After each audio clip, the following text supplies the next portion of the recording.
ಕೃಷಿ ಚಟುವಟಿಕೆಗಳನ್ನು ಮಾಡುತ್ತಿದ್ದ ಗದ್ದೆಯ ಮಳೆ ನೀರು ಹರಿದು ಹೋಗುತ್ತಿದ್ದ ಮೂಲವನ್ನು ಮಣ್ಣು ಹಾಕಿ ಮುಚ್ಚಿದ್ದರ ಪರಿಣಾಮ ನಾಟಿ ಮಾಡಲಾಗದೆ ತಂದ ನೇಜಿ ನಾಶಗೊಂಡಿದ್ದು, ಈ ಬಗ್ಗೆ ಸಂಬಂಧಪಟ್ಟ ಇಲಾಖೆಗಳಿಗೆ ದೂರು ನೀಡಿದರೂ ಯಾವುದೇ ಪ್ರಯೋಜನವಾಗಿಲ್ಲವೆಂಬುದಾಗಿ ಸಂತ್ರಸ್ತ ಹಿರಿಯ ಕೃಷಿಕ ಪಿಕೆ ಸದಾನಂದ್ ಬೇಸರ ವ್ಯಕ್ತಪಡಿಸಿದ್ದಾರೆ.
ಸುಮಾರು ನನ್ನ ತಿಳುವಳಿಕೆಯಲ್ಲಿ 50-60 ವರ್ಷಕ್ಕೂ ಮೇಲ್ಪಟ್ಟು ಈ ಗದ್ದೆ ಸಾಗುವಳಿ ಮಾಡ್ತಾ ಇದ್ದೀವಿ.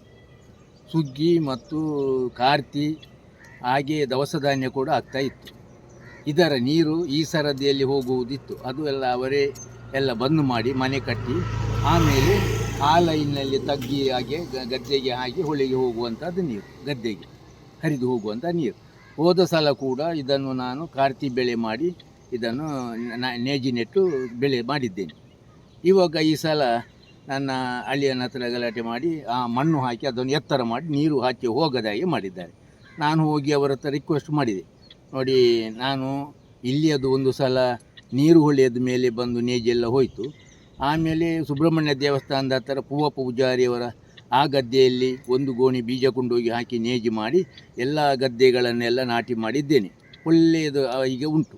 ಈಗ ಇದಕ್ಕೆ ನೇಜಿ ಹಾಕಿ ಅದು ನೀರು ಆ ಕಡೆಯಿಂದ ಹೋದ ಸಲ ಹೋಗಿದೆಯಲ್ವ, ಈ ಸಲ ಅದನ್ನು ಹರಿದು ಹೋಗಲಿಕ್ಕೆ ನನಗೆ ಎತ್ತರ ಮಾಡಿದ್ದೀರಿ, ನೀವು ಅದನ್ನು ಬಿಡಿಸಿಕೊಡಬೇಕಾತ ಕೇಳಿದಾಗ ಅವರು ದಪ್ಪ ಮಾತಾಡಿದ್ದು, ನಾನು ಕೊಡುವುದಿಲ್ಲ, ಮಾಡುವುದು ಮಾಡು ನೀನು ಅಂತ ಹೇಳಿ. ಅದಕ್ಕೆ ನಾನು ಅವರ ಹತ್ರ ಜಗಳ ಮಾಡಲಿಕ್ಕೆ ಹೋಗಲಿಲ್ಲ. ನೇಜಿ ತಂದಿಟ್ಟಿದ್ದೇನೆ, ಎಲ್ಲ ಕೊಳೆತು ಹಾಳಾಯಿತು. ಹಾಳಾಗಿ ಸಾಧಾರಣ ಸುಮಾರು ಒಂದು 100 ಸೂಡಿ ನೇಜಿ ಈಗ ಗದ್ದೆಗೆ ತಂದು ಹಾಕಿದ್ದೇನೆ. ನೀರು ಹರಿದು ಹೋಗಲಿಕ್ಕೆ ಅವರು ತಡೆ ಮಾಡಿ ಈಗ ಅದು ಉಳುಮೆ ಮಾಡಲಿಕ್ಕೆ ಆಗದೆ, ಅದನ್ನು ನಾಟಿ ಮಾಡಲಿಕ್ಕೆ ಆಗದೆ ಕೊಳೆತು ಹೋಯಿತು. ಈ ಸಂದರ್ಭದಲ್ಲಿ ನಾನು ಸಂಬಂಧಪಟ್ಟ PDOಗೆ ಅಲ್ಲಿ ನಾನು ಅರ್ಜಿ ಕೊಟ್ಟಿದ್ದೆ, ನನಗೆ ಹೀಗೆ ತೊಂದರೆ ಆಗಿದೆ ಅಂತ. ಆಮೇಲೆ ಅದಕ್ಕೆ ಈ ತಹಸೀಲ್ದಾರರಿಗೆ ಕೂಡ ಮನವಿ ಮಾಡಿದ್ದೇನೆ. ಮತ್ತು ಕೃಷಿ ಇಲಾಖೆಗೆ ಹೋಗಿ ಮಣಿಪಾಲಕ್ಕೆ ಹೋಗಿ ಕೂಡ ನನ್ನ ಅಳಲನ್ನು ಹೇಳಿದ್ದೇನೆ. ಆವಾಗ ಅವರೆಲ್ಲ ಬಂದು ವೀಕ್ಷಣೆ ಮಾಡಿ ಸಂಬಂಧಪಟ್ಟ ಅವರ ಮೇಲೆ ನಾವು ಹೇಳ್ತೇವೆ ಮೇಲಾಧಿಕಾರಿಗಳಿಗೆ ಅಂತ ಹೇಳಿ ಆಶ್ವಾಸನೆ ಕೊಟ್ಟು ಹೋಗಿದ್ದಾರೆ. ಈವರೆಗೆ ಏನೂ ಆಗಲಿಲ್ಲ.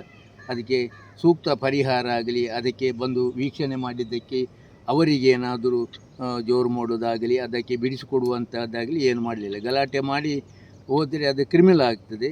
ಹೋದರೆ ನಮ್ಮದು ಒಂದು ಗದ್ದೆಯ ಪೈರು ಒಂದು 500 ಸೂಡಿ ನೇಜಿ ಅದಕ್ಕೆ ಕಷ್ಟಪಟ್ಟದ್ದೆಲ್ಲ ಹೋಯಿತು ಮತ್ತು ಹಡಿಯಲ್ಲಿ ಬೀಳುವಂತ ಆಗಿದೆ. ಹಾಗಾದರೆ ಇನ್ನು ಈ ಕೃಷಿಗೆ ಸರ್ಕಾರ ಸಹಾಯ ಮಾಡುತ್ತಾರೆ ಎಂಬುದನ್ನು ಭರವಸೆಟ್ಟುಕೊಂಡು ನಾವು ಮಾಡಿದರೆ, ಸಂಬಂಧಪಟ್ಟವರು ಬದಿಯ ಗದ್ದೆಗಳಿಗೆಲ್ಲ ಮಣ್ಣು ಹಾಕಿ ಎತ್ತರ ಮಾಡಿ ನಮ್ಮನ್ನು ಕೃಷಿ ಮಾಡದ ಹಾಗೆ ಉಪದ್ರ ಮಾಡುವುದಕ್ಕೆ ಯಾರೂ ಸೂಕ್ತ ತಕ್ಕ ಪರಿಹಾರ ಮಾಡದೆ ನಮ್ಮ ನೇಜಿ ಮತ್ತು ಗದ್ದೆ ಹಡಿಯಲ್ಲಿ ಬಿದ್ದು ಕೇಳುವವರಿಲ್ಲದಂಥ ಪರಿಸ್ಥಿತಿ ನಮ್ಮ ಪಾಲಿಗೆ ಬಂದಿದೆ. ಹೀಗಾದರೆ ರೈತರು ಈ ಕೆಲಸವನ್ನು ಹೇಗೆ ಮಾಡುವುದು? ಬದಿಯವರೆಲ್ಲ ಎತ್ತರ ಮಾಡಿ ಎಲ್ಲ ಬಂದ್ ಮಾಡಿದರೆ ಕಡೆಗೆ ನಾಕ ಬಂದ್ ಮಾಡಿದ ಹಾಗೆ ಗದ್ದೆಗಳನ್ನು ಹಾಗೆಯೇ ಹಡಿಲಿ ಬಿಡುವಂಥ ಪರಿಸ್ಥಿತಿ ನಮಗೆ ಬರ್ತದೆ.